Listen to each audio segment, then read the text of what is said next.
how many fights do you think you need before you get a shot at the title?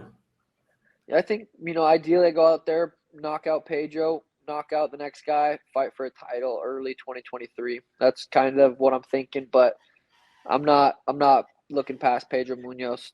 Toughest guy I fought, very durable, dangerous opponent. So I got to go out there and take care of him.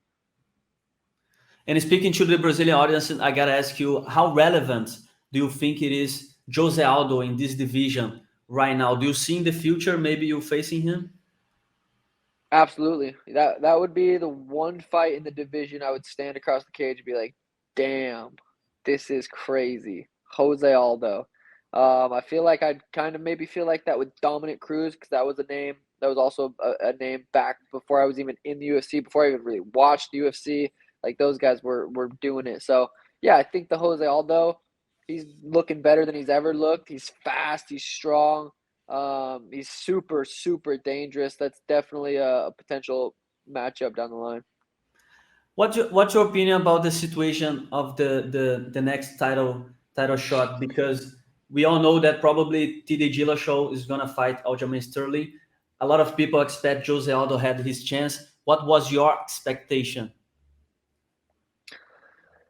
Yeah, I don't really. It's a good question. I don't know. I just I don't know. I don't really even care, to be honest. It doesn't matter to me until July 2nd. Pedro Munoz is like the only thing I can think about. I don't even like care about any of the other fights, any other matchups. If I had I think you said that they're gonna do TJ versus Aljamain. That kind of makes sense. I don't. Who did Aljo fight? Who did Aljo fight last? Peter Young. That was.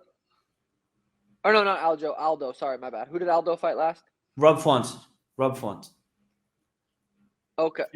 Yeah, it's a 3-win streak. TJ Dillashaw only fought Corey Sanhagen, but he's a former UFC champion. Yeah, Aldo's on a 3-fight win streak, huh? Yeah. Oh wow. Yeah, I mean that's tough. You definitely. I mean, if you almost got to give it to Aldo just because of the whole TJ getting caught and getting busted, kind of. That definitely should play a role in it. But also he looked really good against Corey Sandhagen. Obviously, I'm sure they tested him like crazy. He won. I thought he actually lost. I thought Corey won that fight, but he won on the cards and, looked pretty good. So, yeah, I don't know. I think if you want to be moral about it, you give it to Aldo. But I don't know. It doesn't matter. I'm going to knock out Pedro, and then maybe I'll care a little bit more. And the last thing about the division, do you think Dillashaw gets it done against Sterling? It's a very interesting fight. Very interesting fight. Both those guys are very high level. I think it's who shows up better that night. I think those guys fight 10 times. They could go 5-5. That's going to be an interesting fight.